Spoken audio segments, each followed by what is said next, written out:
Қазақстандын президенттик телерадио комплексинин хроникадан келечекке республикалык кино лектории бул жолу Көкшетауда өттү. 2 күндүн ичинде шаар тургундарына Қазақстандын тарыхы, жаратылышы жана бүгүнкү күнүнө арналган 4 даректүү тасма көрсөтүлөт. Программа Жолборс тайгадан талага аттуу Туран жолборсунун кайра кайтып келиши тууралуу тасма менен ачылды. Андан соң өлкөнүн жаратылыш байлыктары тууралуу баяндаган Travel Казакстан тасмасы көрсөтүлдү. Ошондой эле Кулалы аралынан келген адам жана арал тасмаларын көрсөтүү пландалган. Көрүүчүлөр тасмалардын авторлору менен жолугуп суроолорун бере алышат. Белгилей кетсек, кино лекторий буга чейин республиканын 20га жакын шаарын камтыды. Долбоор аягы айына чейин уланат. Кийинки аянтча Алматы шаары болот.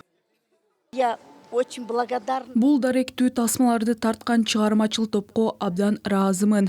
Тасмалар абдан ийгиликтүү тартылыптыр. Жолборстордун кайра алып келингенин көрсөтүшкөнү да абдан кызыктуу болду. Менимче, мындай долбоорлор абдан маанилүү. Бул эстафета сыяктуу уланып, мындан ары да өнүктүрүлүшү керек. Дальше развивать. Белгилүү болгондой, акыркы Туран жолборсу 1948-жылы Казакстанда жок болгон. Эми бул жырткычтардын тарыхый жашоо чөйрөсү болгон Иле Балхаш аймагына Орусиянын Хабаровск аймагынан алып келинген 4 амур жолборсун кое берүү пландалууда. Эң негизгиси 78 жылдан кийин жолборстор кайрадан Казакстандын жеринде пайда болушу мүмкүн. Менимче, бул биз үчүн жаратылышты коргоо жаатындагы маанилүү долбоор гана эмес, чоң сыймыктанууга себеп болгон окуя.